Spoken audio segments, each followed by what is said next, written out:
tu hijo para que él en esta tarde habla aquilo, Señor, que tú quieras y no que él quiera.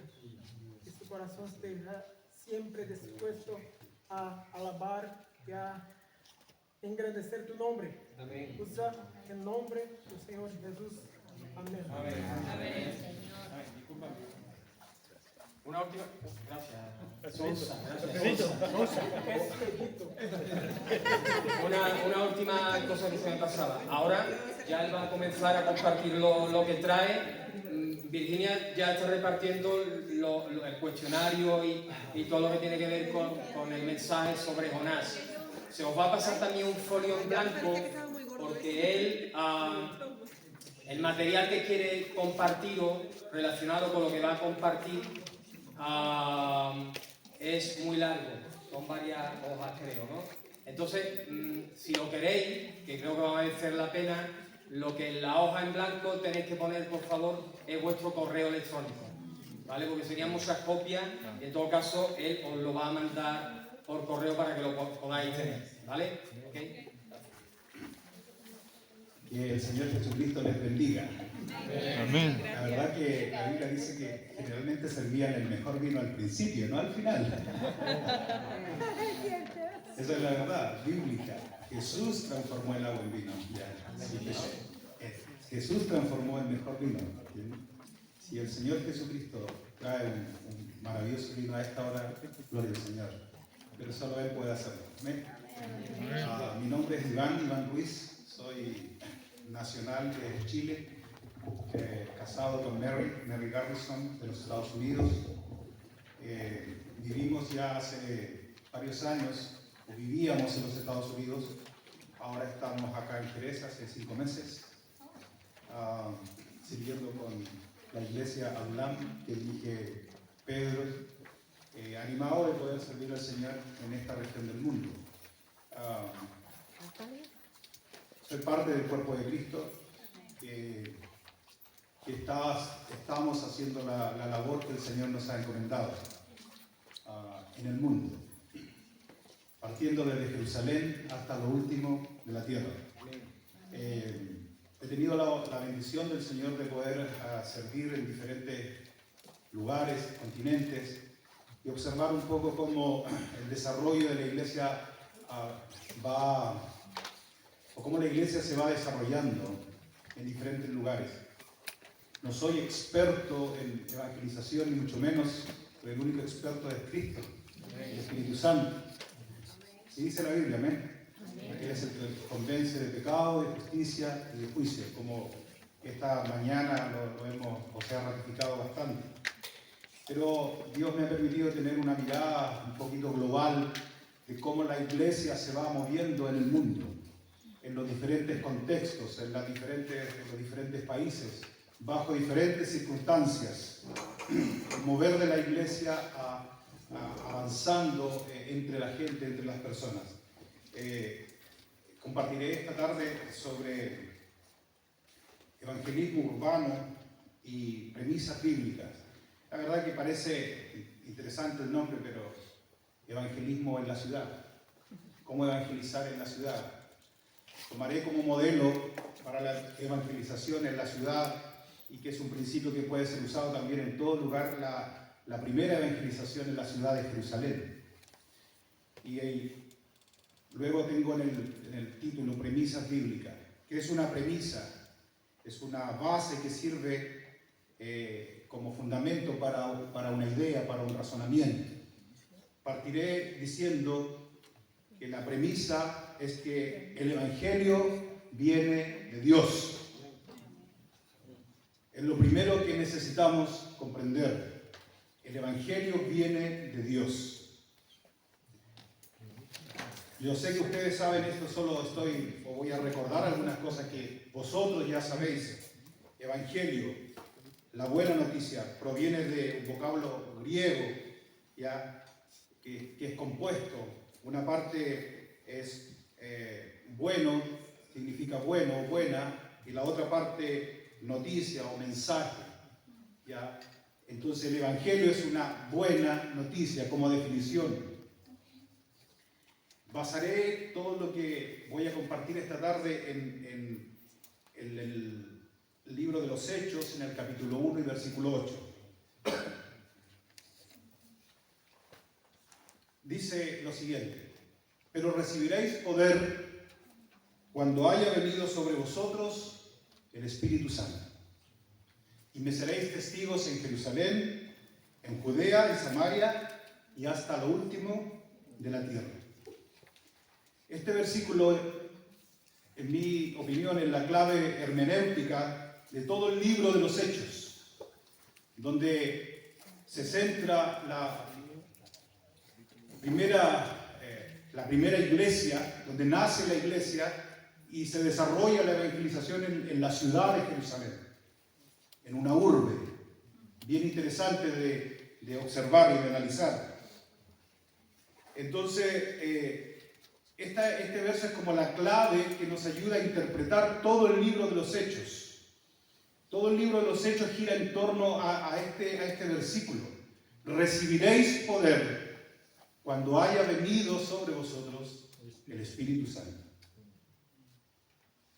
¿Cuándo recibiréis poder?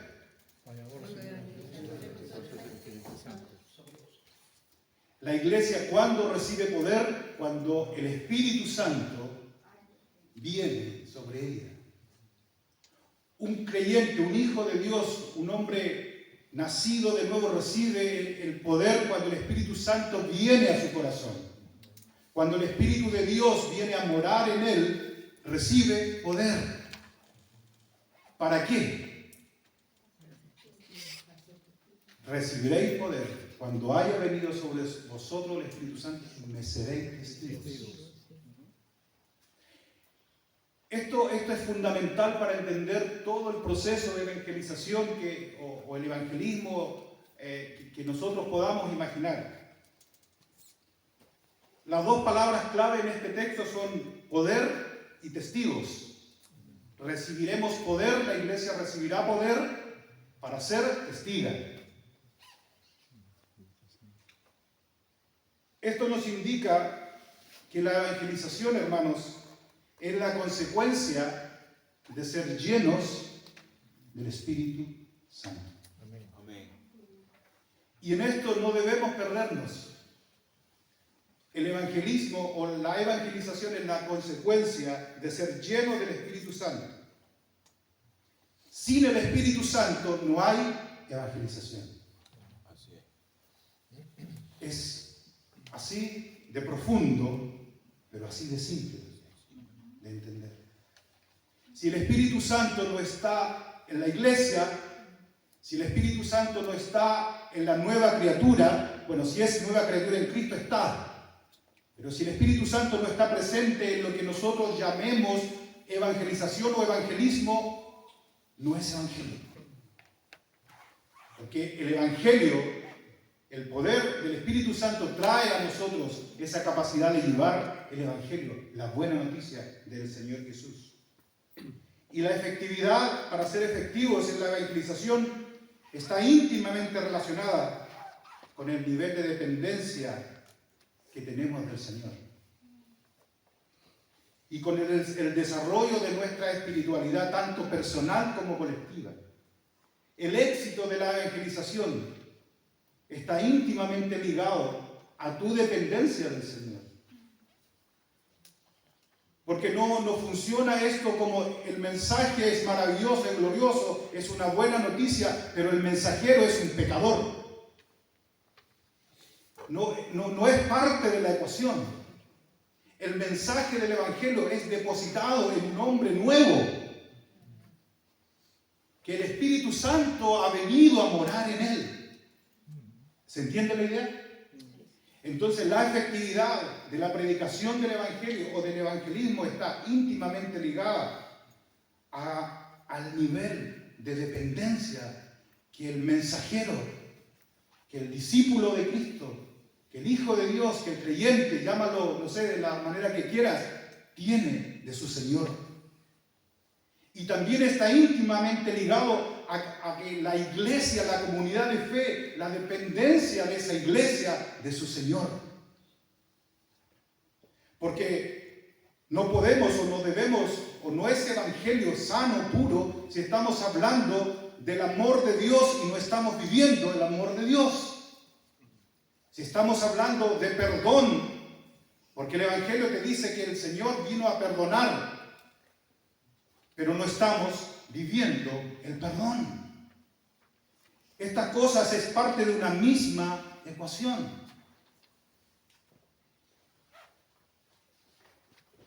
Estoy muy animado, parece.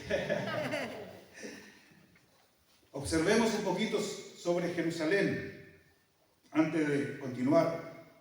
La evangelización en Jerusalén es la continuación de la evangelización realizada por el mismo Jesús.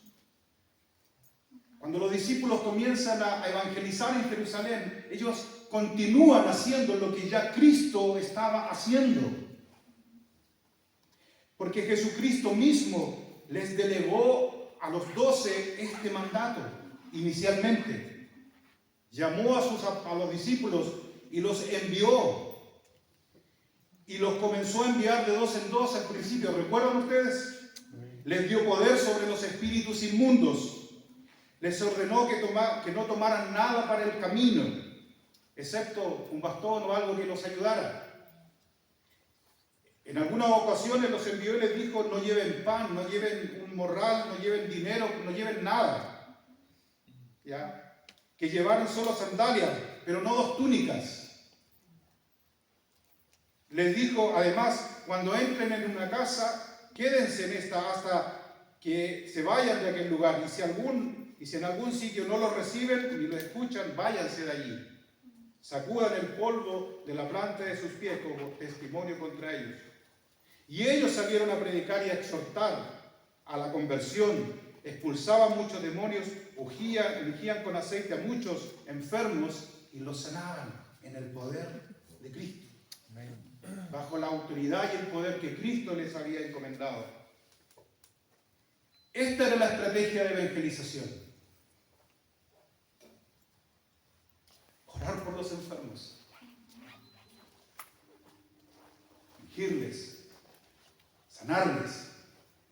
Predicar el arrepentimiento. Esa era la estrategia.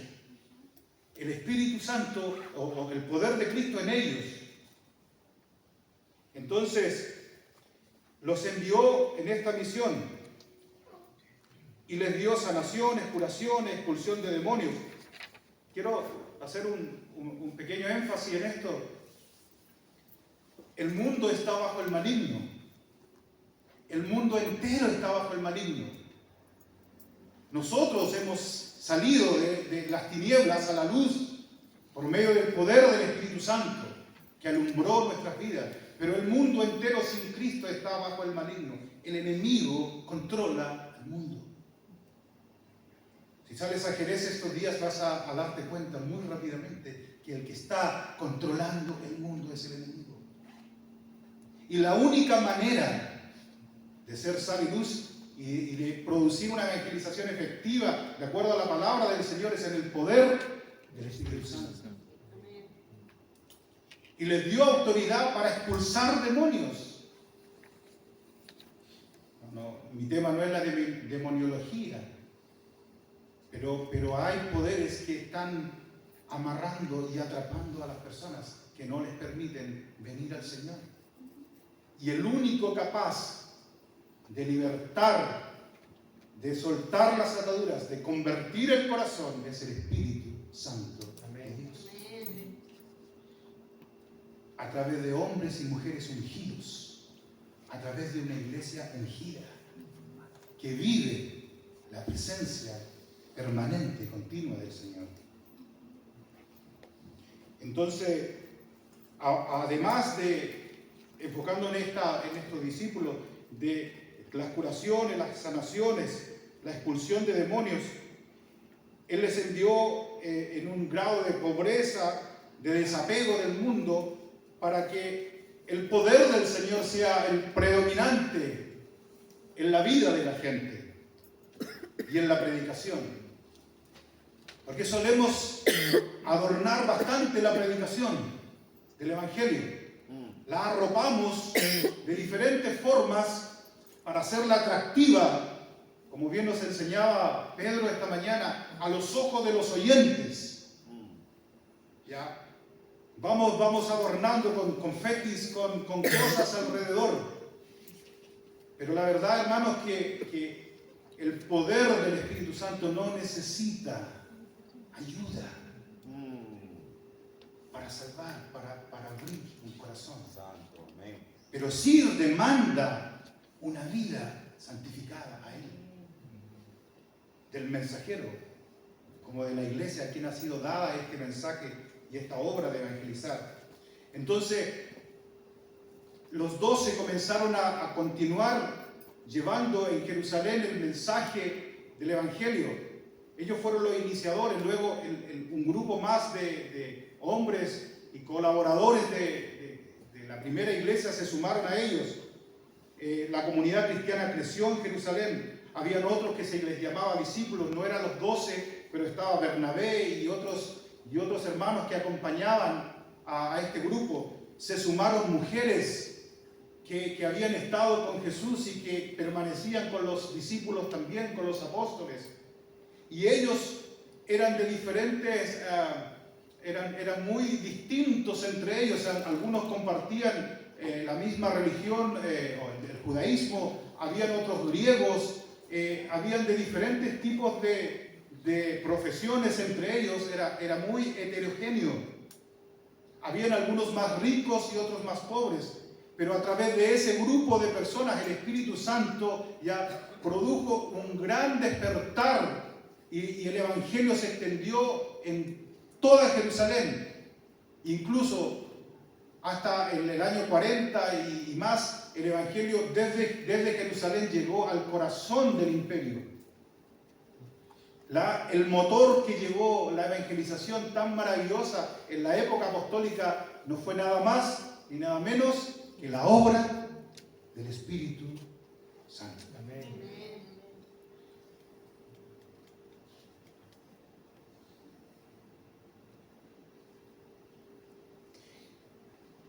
En la iglesia nosotros encontramos diversos tipos de personalidades, de personas, venidas de diferentes lugares. Esta congregación es una congregación bien multicultural, ya ustedes se habrán dado cuenta, de Brasil, de Chile o de los Estados Unidos o de otro lugar, de África, de Europa, en fin, de América Latina.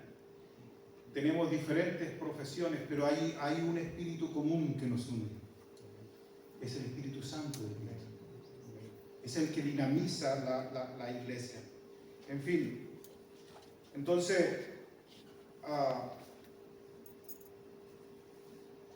la expansión del reino del Señor se dio en medio de este contexto diverso. Porque esto presentaba ventajas para que el Evangelio fuese desarrollándose y corriendo a través de todo el Imperio Romano, en Jerusalén y en todo el Imperio Romano. Ahora bien, volviendo un poco a Hechos 1:8, recibiréis poder. El poder del Espíritu Santo estaba sobre esta primera iglesia. Y también está en esta iglesia postrera. ¿Lo creen ustedes o no? Está con nosotros. El término poder se asocia a una intervención divina sobre los discípulos para que cumplan la misión que Él les encomendó. Recibiréis poder. El poder venía del cielo, venía de Dios, o viene de Dios. Así ellos podrían desarrollar la misión. Es una dotación sobrenatural del Espíritu Santo. No es algo natural, es sobrenatural. Es algo, el Espíritu Santo que viene al hombre, lo regenera, lo transforma, lo convierte. Amén. Amén. Hace de él una nueva criatura, pero el mismo Espíritu Santo le da poder para testificar. Le da seguridad, confianza. El Espíritu Santo habla a la mente y al corazón. Guía al evangelista, guía al Hijo de Dios, al discípulo. Hay muchas maneras en que el Espíritu Santo obra en la vida de un nacido de nuevo, pero particularmente en este contexto le da poder para testificar, poder para predicar el Evangelio, le da poder para actuar. Este poder, este fortalecimiento no es una fuerza mágica, sino que es una relación personal entre Cristo y su siervo. Porque el Espíritu Santo viene a morar dentro de nosotros. Dios, Jesucristo, dentro de nosotros, dentro del Hijo de Dios, en esa nueva naturaleza. Y desde ahí viene el poder para hablar en su nombre. Desde ahí surge el valor. Desde ahí surge el amor para los perdidos. Desde ahí surge todo lo necesario para hacer la obra de Cristo. ¿Están de acuerdo conmigo en eso? Y si alguno no está de acuerdo, por favor, igual escríbalo. Y lo podemos seguir analizando. Entonces, este poder no es algo mágico, sino que es estrictamente una relación entre Cristo y su siervo. Ahí es donde la iglesia necesita el poder de Dios para ser testigos. Necesitamos ser testigos de las cosas que hemos visto y oído. Los primeros discípulos anunciaban las cosas que ellos vieron con sus ojos físicos. Vieron a Jesús. Amén. Amén. Caminaron con Él. Amén. Escucharon sus enseñanzas y de lo que ellos habían visto y oído. Vieron a Jesús ascender al cielo. De eso ellos anunciaban y predicaban. Nosotros no hemos visto a Jesús con nuestros ojos, pero hemos creído por fe. Amén. Amén. Hemos creído por fe. Pero el Espíritu Santo del Señor Cristo mismo vino a morar en nosotros. Entonces la predicación del Evangelio también es de lo que nosotros vivimos y somos en Cristo. Porque Él está viviendo en nosotros. Entonces el ser testigos de Cristo, el anunciar el Evangelio, no es nada más ni nada menos que es compartir lo que estamos viviendo también en Cristo. No hay una predicación, no resulta una predicación, por muy teológica que sea, por muy hermenéuticamente clara, por muy expositiva que sea, si el que predica y enseña no está viviendo a Cristo. Es como la enseñanza del amor, viene a ser como metal que resuena o címbalo que retiñe, si no tienes amor. Nuestra comprensión de las Escrituras, nuestro intelecto bíblico, teológico puede ser muy amplio, muy variado, pero si el Espíritu Santo no está obrando verdaderamente en nuestros corazones, todo es vano. Entonces la estrategia más relevante para ser testigo ya es viviendo el Espíritu Santo y la vida de Cristo. Entonces ellos comienzan en Jerusalén y terminan en Roma, predicando el Evangelio y siendo testigos. Entonces también el Evangelio, quizá a diferencia de algún comentario, es también una revelación histórica.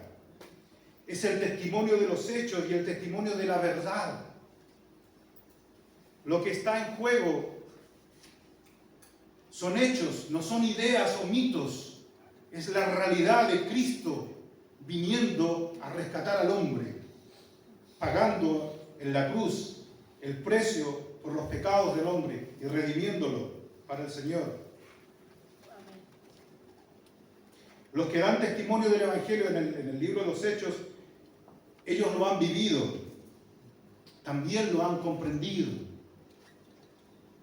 Si nosotros predicamos el Evangelio debería ser porque nosotros lo estamos viviendo.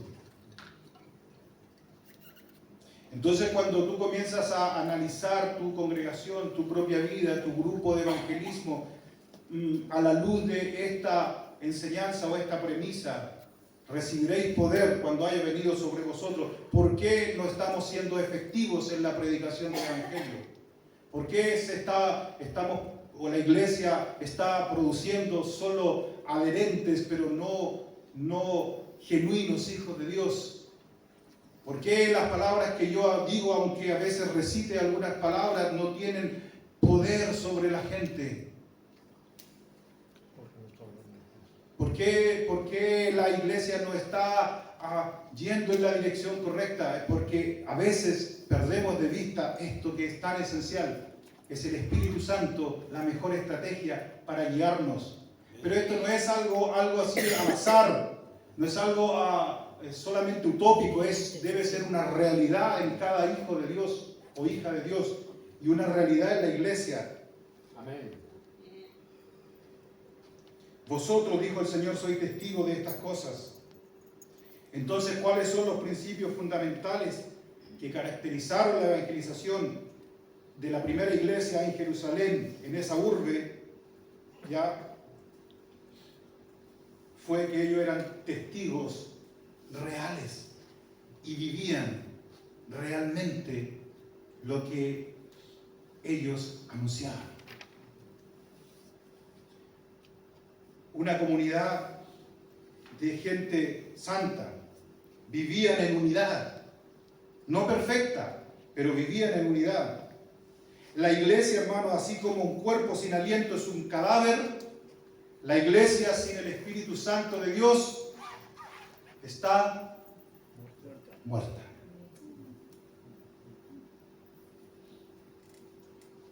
Esa es la realidad. La iglesia sin el Espíritu Santo de Dios está muerta. No puede haber evangelización. Ahora, todos los miembros del cuerpo de la iglesia deben estar unidos. No se concibe la idea de yo evangelizo solo, yo voy solo. Yo no rindo a nadie, yo soy solo, soy un llanero solitario. El Señor me llamó a mí y voy solo en el poder del Señor, no teniendo unidad con el cuerpo. Esta es una premisa bíblica también. El Espíritu Santo fue dado a la iglesia. La iglesia, si bien es cierto, la iglesia es un individuo personal, pero es un cuerpo bien concertado, unido. Son órganos vivos, no solo son partes. ¿Comprende esta idea? No solo son objetos puestos en un lugar, son órganos vivos, son órganos que si se desconecta el uno del otro se muere. Si cortamos este brazo, ya lo separamos del cuerpo. Si separamos este brazo del cuerpo, tengan la seguridad que probablemente el cuerpo va a seguir viviendo si lo curamos. Pero ese brazo en un poco de tiempo va a moverse y en algún momento va a dejar de moverse y va a morir. Y ese brazo puede decir, yo estoy predicando el evangelio, pero si ese brazo no está unido al cuerpo, se muere. Y esa es la verdad de la palabra del Señor en la evangelización. La evangelización tiene que hacerse como cuerpo de Cristo, en unidad. Y esas son las cosas más difíciles de desarrollar en la iglesia de Cristo, vivir verdaderamente la unidad. Es tan grande el deseo de Cristo que su iglesia viva en unidad, que Él antes de ir a la cruz oró por nosotros, por sus discípulos. Dijo, Padre, así como tú y yo somos uno, te ruego que ellos sean uno. Entonces la unidad en el cuerpo de Cristo no es negociable. Entonces cuando pienses en una estrategia para la evangelización, piensa en la unidad. Cuando pienses en que tu iglesia tiene que evangelizar, vuélcate a la unidad. Cuando pienses que tú quieres ir a evangelizar, deja de pelear con los demás, con tus hermanos, de enfrentarte a ellos y sométete en unidad al cuerpo de Cristo. Y el Espíritu Santo va a darte una presencia como nunca antes has tenido. ¿Lo creen? Amén. Lo dice la palabra del Señor. La iglesia sin el Espíritu está muerta. El descenso del Espíritu de Dios sobre los 120 es el nacimiento de la iglesia. Es el inicio de la era del Espíritu, donde esta comunidad llevaría el mensaje a todo el mundo. La Biblia dice en Hechos 1:14, todos perseveraban unánimes. Cuando llegó el día de Pentecostés, todos estaban unánimes juntos. No solamente juntos, no solamente reunidos, sino que unánimes. Y ellos, habiendo oído, alzaron unánimes la voz a Dios, y estaban todos unánimes en el pórtico de Salomón. Significa en común acuerdo, a una. Uno de mis escritores, John Stott, dice que no se trata solamente de una reunión, sino esto va mucho más allá. Oraban en un mismo propósito, en un mismo sentir. Hoy día estamos aquí para convocados por este llamado de gran comisión. ¿Es de verdad ese nuestro sentir? ¿Es de verdad para lo que estamos trabajando? ¿De verdad queremos unirnos en este propósito para orar juntos? ¿Para hacer el trabajo juntos? ¿Procuramos la unidad del cuerpo de Cristo? Porque esa sí que es una estrategia buena para evangelizar. Unirte al cuerpo de Cristo. Sacar las diferencias, que a veces son más que eso, o no más que eso, diferencias, y unirte a la centralidad de lo que Cristo quiere.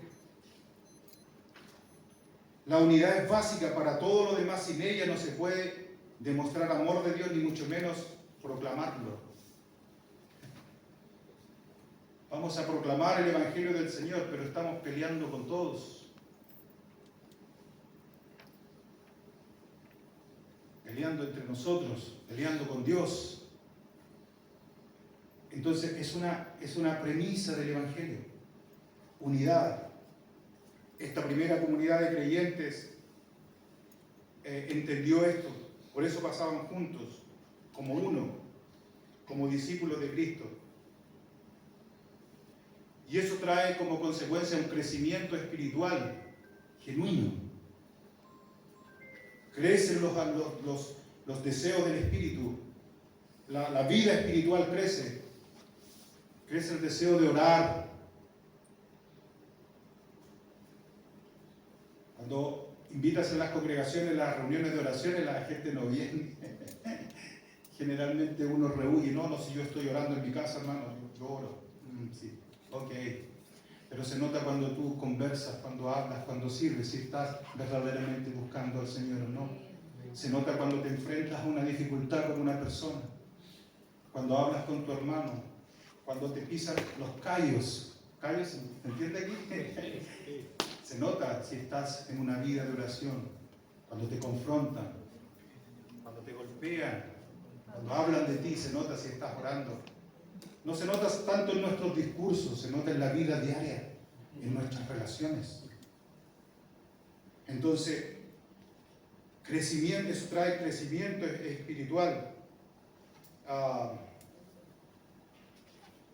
Hay mucho que hablar sobre esto, pero eso producía en esta iglesia el Espíritu Santo, la unidad. El crecimiento espiritual es vital para toda comunidad de testigos. No podemos ir al mundo si espiritualmente no hemos crecido. Queremos evangelizar, meternos ahí donde las tinieblas están gobernando, ¿ya? Si nosotros somos como niños peleando. Yo soy de Pablo, yo soy de Cefa, escribían ahí a los Corintios, ¿recuerdan? Yo soy de Cristo, dijo. ¿Acaso está dividido Cristo? Entonces, una estrategia para una sana evangelización en una ciudad, en una localidad, es la unidad. El amor. Forjaron relaciones de amor los unos con los otros. eran de un corazón y de un alma. Necesitamos llegar a esa convicción, hermanos, de un corazón y de un alma, golpear a una, juntos, para la gloria de Dios, como nos enseñaba Pedro, para glorificar a Dios. ¿Qué glorifica más a Dios? Que estemos discutiendo todo el día y después vamos a evangelizar Él en un lugar y yo en el otro. ¿Eso glorifica a Dios? Lo que glorifica a Dios es que nosotros arreglemos nuestras cuentas y nos perdonemos. Lo que glorifica a Dios es que nos humillemos y lavemos los pies los unos de los otros. Eso glorifica a Dios y eso produce una genuina evangelización. Amén. Y eso produce arrepentimiento en la gente que ve. El Espíritu Santo usa nuestra vida porque ellos pueden ver el poder de Dios actuando en sus hijos. No solo la proclamación, sino una vida rendida al Señor, un amor no fingido. Ustedes serán mis discípulos, dijo el Señor, ¿cierto? Siempre y cuando se amen. Si tuvieres amor los unos por los otros.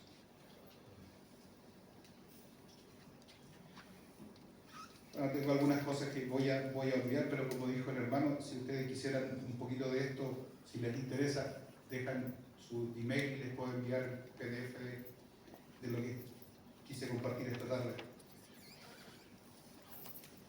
Tenían un amor profundo, que procuraban en la iglesia primitiva, miremos allá, que no hubiesen necesidades entre ellos, ¿ya? Que ojalá no hubiese ningún cristiano indigente.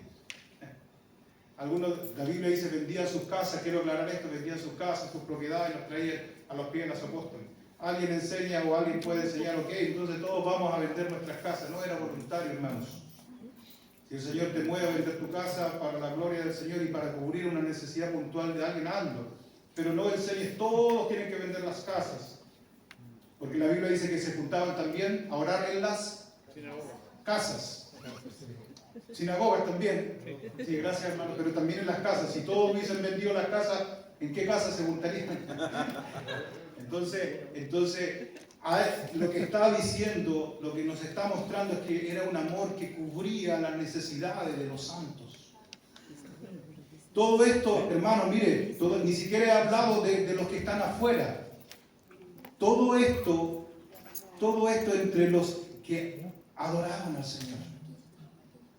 Porque esa comunidad de gracia, esa comunidad de perdón, esa comunidad de amor, esa comunidad de unidad sería la que llevaría el Evangelio al mundo. Amén. Como una muestra viva de que Cristo vive en esa comunidad. Cristo vive en ti, hermano. Vive en ti. No son los conocimientos teológicos, es Cristo que vive en ti. No son las formas denominacionales, es Cristo viviendo en ti. Eso usa el Espíritu Santo del Señor. Entonces ellos respondían, adoraban juntos, expresaban amor a Dios en la adoración personal como también corporativa. No hay cosa más gloriosa para el Señor cuando el cuerpo se une a adorar. En espíritu y en verdad. La imagen, un paréntesis, la imagen de la adoración celestial de todo pueblo, lengua, tribu y nación delante del Cordero de Dios. El anhelo de nuestro Señor es que juntos le adoremos como una comunidad de gracia. Esa es una estrategia para la evangelización. Aprender a adorar al Señor personalmente y colectivamente. Expresaban amor adorando al Señor. Dijo el Señor, mas ahora viene y ahora es cuando los verdaderos adoradores adorarán al Padre en espíritu y en verdad, porque también el Padre, tales adoradores, busca que le adoren. En resumen, ¿ahora está bien, hermanos? ¿Ha pasado 10 minutos? Lo siento. Está bien. ¿A qué hora deberíamos terminar? 5, 10. Continúa. Okay. Está bien. En resumen, La evangelización, hermano, debe iniciar con la iglesia viviendo en unidad. Ese es el desafío. La evangelización debe comenzar con la iglesia viviendo en unidad. Si quieres evangelizar, si quieres predicar el evangelio, si fuiste llamado como evangelista o eres una persona que eres parte del cuerpo de Cristo y quieres evangelizar, lo primero que debes hacer es producir unidad con el cuerpo de Cristo. La primera cosa fundamental, la iglesia debe vivir en unidad los unos con los otros. Hay un profundo deseo de crecer en el conocimiento del Señor a través de las Escrituras. Amar la palabra. Tienen expresiones de amor genuino. Se aman a través de atender generosamente las necesidades de los hermanos. Y es una comunidad sumergida en la adoración al Trino Dios que les dio todo. Si queremos ser eficientes y eficaces en nuestra evangelización, debemos tener una vida comunitaria, como cuerpo, caracterizada en unidad, en crecimiento espiritual, en amor, en adoración. Solo así la iglesia tendrá un estilo de vida evangelizador que dará testimonio al mundo. ¿Qué piensan, hermanos? ¿Están de acuerdo con esto? Y eso es lo más complejo, porque cuando se nos llama a evangelizar, lo primero que queremos salir, vamos a anunciar. Pero cuando el Señor te llama a evangelizar, primero tienes que mirarte. Espíritu Santo, me está tocando de verdad, estás viviendo en mí poderosamente, estoy buscándote.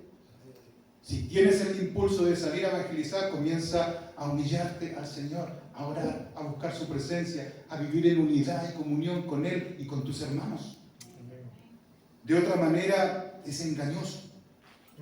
Es cierto, Dios puede traer a alguien en su poder como Él quiere. Él es Dios y Él hace como quiere. Pero el modelo que el Señor dio a sus discípulos y a su iglesia es este. De esta manera se mueve el cuerpo de Cristo.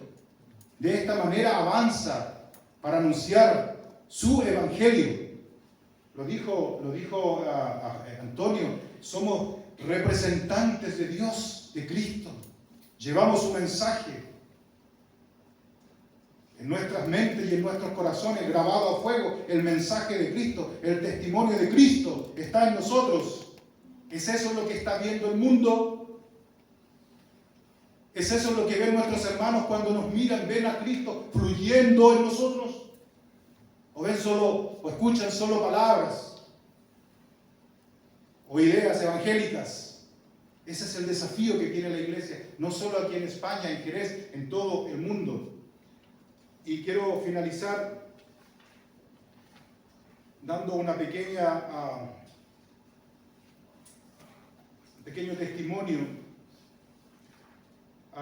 de uno de mis mentores y amigos, John Schuller, quien me ha guiado durante muchos años en el ministerio cristiano del discipulado. Él escribe que el primer paso que lleva a un incrédulo a convertirse en discípulo es que alguien que conoce a Dios vivo tiene lugar en su corazón y en su vida para Él. Voy a repetir.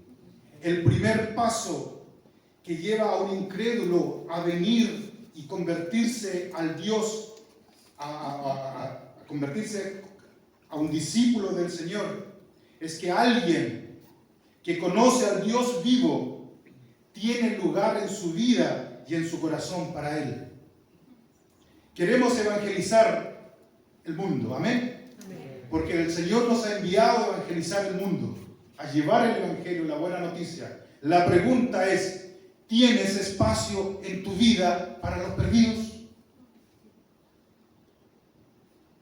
¿Hay espacio en tu corazón para ellos? Yo sé, Pedro, no es nada. Tenemos letreros bienvenidos, ¿cierto? Y tenemos en las iglesias muchos letreros bienvenidos, bienvenidos. Vengan, bienvenidos. Venidos. Pero la verdad es, ¿tenemos espacio en nuestras vidas para darle la bienvenida a los perdidos? Hay un profundo anhelo en nuestros corazones por amor a Cristo, para que ellos vengan a Cristo. Vamos a abrir espacio en nuestro corazón para ellos de verdad. Porque esto escribe John en sus enseñanzas, mi amigo John, no John de las Escrituras, que es como cuando tú esperas un bebé. Él aún no nace, pero tú ya le estás dando la bienvenida. Estás haciendo espacio en tu vida. Estás arreglando tu casa, el cuarto, pintando, buscando ropa. Estás preparándote porque en algún momento ese niño va a nacer. Eso es lo natural, ¿cierto? En toda cultura es lo normal. Entonces la pregunta es atingente. ¿Tienes espacio en tu vida para aquellos que no conocen al Señor? ¿Quieres que el Señor los haga nacer de nuevo? Pero ¿hay espacio en tu vida para que Dios te use como un canal de bendición? ¿O simplemente le lanzas un par de textos en el aire, un par de versículos y luego te vas a tu casa? Tarea cumplida. Ya lo hice. Entonces la evangelización y el evangelismo, bien lo decía Pedro, no es simplemente eso, es más profundo que eso. Entonces, si alguien que conoce al Dios vivo no nos hubiera dado la bienvenida, no nos hubiese esperado en oración, como cuando se espera un niño, ¿qué hubiese sido de nosotros? ¿Quién te predicó, Pedro, alguna vez? Alguien, Dios usó. Él abrió su corazón para ti, a través de una palabra, de un gesto, de una vida. Alguien también me enseñó, alguien me predicó el Evangelio, alguien tuvo espacio para recibirme. ¿Cuántas veces se ha lanzado el mensaje del Evangelio como una granada? Dinamita, dijo Pedro, ¡pum!, que salta para todos lados. Las pistolas, balas para todos lados. Pero no hay espacio en la vida de los evangelistas de la iglesia para recibir a los perdidos. No los buscamos. ¿Saben ustedes que cuesta más trabajo traer al que se perdió que cuidar las 99 justas? En la parábola de la oveja perdida, ¿recuerdan ustedes? Es más trabajo buscar a la que se perdió que cuidar a las 99 que están en el redil. Se necesita más esfuerzo, más energía, más desvelo, más recursos incluso, que cuidar a las que ya están seguras. Entonces, mi amigo John tuvo una experiencia. Él vino de los Estados Unidos a Inglaterra a una conferencia de discipulado como esta. Estaban trabajando los líderes, en reunión de líderes, para luego salir a evangelizar. Y él llegó temprano al lugar, la iglesia, cuando él tenía varios prejuicios en su mente. No le gustaban mucho los muchachos con piercing, ¿cómo se llama? No sé, o que visten pantalones más abajo. No. Tenía un buen anglicano, tenía ciertas aprensiones, pero en fin, luchaba siempre con eso, con otras cosas más. Y él llega temprano al evento, estaba cerrado todavía, y viene un muchacho en una patineta. No sé cómo se llama acá. Un skate. Y él no lo mira mucho, en realidad ya había pedido perdón al Señor por ese pecado. Y no lo mira mucho y le dice, ¿tú vienes a la conferencia? ¿La conferencia?, le dice el muchacho. Sí, a la conferencia. ¿Y por qué debería yo venir a la conferencia? No, porque tú das el perfil, le dijo. Sí, ¿y por qué?, le dice. No, porque personas como yo quizás no podrían alcanzar a otras personas como tú. Así que, ¿eres parte de mi equipo? Bueno, todavía no abren, le dice, y esperemos que abran. Bueno, abrieron, vino a la conferencia, estuvieron varios días, como 7 días entrenándose. Terminó la conferencia, John regresó a los Estados Unidos, volvió un año después, se encontró con el muchacho. Y le dice, hola, ¿cómo estás, John? Hola, no recuerdo bien, pero tu rostro, tu nombre no lo recuerdo, pero tu rostro sí, le dice. ¿Te acuerdas cuando nos encontramos? Sí. ¿Tú eras de mi equipo? No, si yo no era cristiano, me dijo. Sí, ¿cómo no eras cristiano? No, yo entré a la conferencia contigo, como tú me dijiste, yo daba el perfil, y después del cuarto día el Señor me llamó. Y ahora soy líder aquí en esta iglesia. Si no tienes espacio en tu vida para los perdidos, hermanos, ¿cómo vas a evangelizar? Si no abres tu vida, no abres tus recursos, ¿cómo vas a evangelizar? Es imposible. Necesitamos dar la bienvenida a aquellos que no conocen al Señor. Vivir un evangelio real. Esa es la estrategia de las Escrituras. Yo sé, hay muchas cosas, vamos a hacer actividades jóvenes, sí, no estoy hablando en contra de eso, por favor no se confundan. Vamos a hacer actividades de mujeres, sí, pero lo relevante, hermano, es cuando tu corazón está abierto a los perdidos, para amarles, ser intencionales, amarles donde están, ir a buscarles. Pasamos más tiempo hablando entre nosotros que entre los perdidos. No nos gustan los que son diferentes. No, nos gustan los que hablan nuestro propio léxico teológico, bíblico. Pero aquellos que no hablan como nosotros nos desagradan. Pero aquí queremos alcanzar a los perdidos, pero te animo a caminar por las calles donde están los perdidos. Sientes como repulsión. Hermanos, para finalizar, bajaba ayer del apartamento donde vivo y tantos chicos perdiéndose. Y digo, si me paro a predicar aquí, ¿qué va a pasar? Probablemente nada. Un botellazo, bueno. Y me venía esta enseñanza, el Espíritu Santo, en el poder del Espíritu Santo, esta ciudad se puede convertir a Cristo. No hay otra forma. Es la única manera. Entonces, les animo en el Señor a considerar que el evangelismo urbano, hermanos, no se hace de otra manera que viviendo en unidad, unidos a Cristo. Separados de mí, dijo el Señor, nada podéis hacer. Unidos a Cristo, unidos entre el cuerpo de Cristo, viviendo en la unidad, el amor, basado en las enseñanzas de Jesús, de los apóstoles, que son las enseñanzas de Jesús, en la palabra del Señor. Pero un evangelio real, eso va a convertir el poder del Espíritu Santo usando nuestras vidas. Y es tan relevante, hermanos, el mensaje como el mensajero. El mensaje como el mensajero. Estamos rodeados de debilidades, sí, es cierto.